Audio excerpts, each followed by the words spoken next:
हरेक व्यक्तिले आफ्नो घर परिवारलाई रिजाएको छ क्या एकदमै बुझ्नुहुन्छ उहाँले। उसको घरमा 3-4 परिवार छ र उसले भने चाहिँ फरक पर्दैन, मेरो घरमा घर परिवारमा 3-4 परिवारमा फरक पर्दैन, त्यस्ता खाले मान्छे छन् कि यहाँ।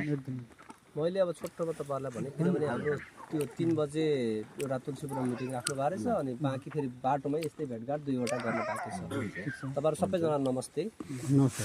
हामीलाई यो अहिले आजको मितिमा यो नियमित निर्वाचन होइन, खास हाम्रो 84 मा हुनुपर्ने निर्वाचन 82 मा भएको छ र अघि के अरे भाइले भन्नुभएको जस्तो किन उमेरमा मभन्दा कान्छो भएर भाइ भनेको होइन, हाम्रो मभन्दा पनि अझ युवा पुस्ताले उहाँको पुस्ताले चाहिँ ल्याएको यो परिवर्तनले हामी निर्वाचनमा होमिया छौँ।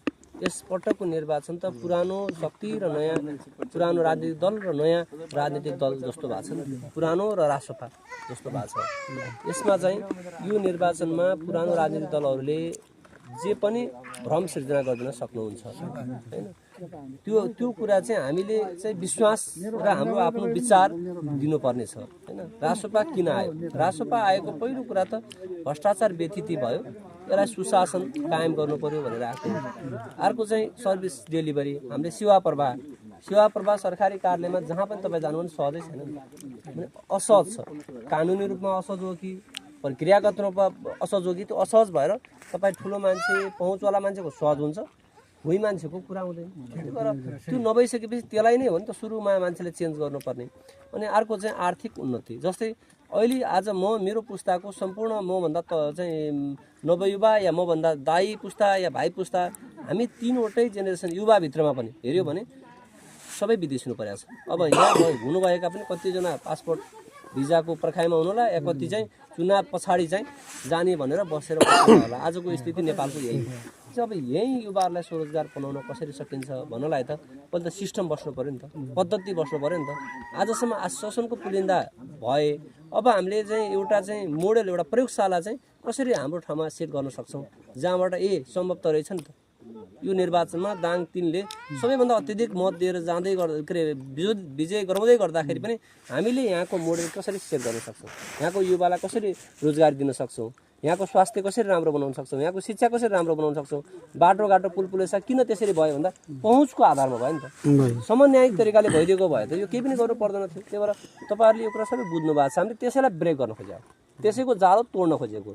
त्यो जालो तोड्नलाई त हामीलाई सामर्थ्य त चाहियो फेरि होइन, सङ्ख्या पनि चाहिएको छ, सामर्थ्य पनि चाहिएको छ।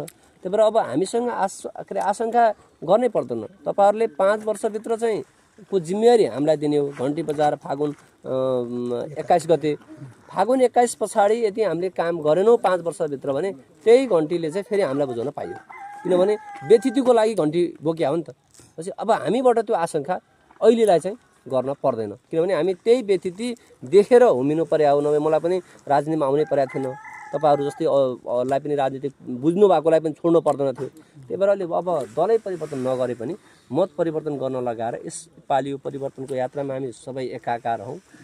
त्यो भइसके पछाडि अब हामीले गर्नुपर्ने प्राथमिकताहरू निर्धारण गरेर चाहिँ तपाईँहरूसँगै बसेर आजको यो भेटघाट घरदैलो मात्रै होइन कि चुनाव पछाडि पनि तपाईँहरूसँग बसेर चाहिँ स्थानीय तहले गर्नुपर्ने काम, प्रदेशले गर्नुपर्ने काम, सङ्घीयले गर्नुपर्ने काम बिचको समन्वय गर्ने, हस्तक्षेप गर्ने, खबरदारी गर्ने र यहाँको आवाज संसदमा बोल्ने र विकास र चाहिँ नीतिको लागि चाहिँ नीति र योजनाको लागि काम गर्ने। तपाईँहरूले यही मलाई चाहिँ जिम्मेवारी दिने हो। त्यसका लागि म सेवाको भावले आएको हो र हाम्रो पुस्ताको अब चाहिँ नेतृत्वमा जानुपर्छ र अब देशलाई सही दिशामा जानुपर्छ भनेर आएको।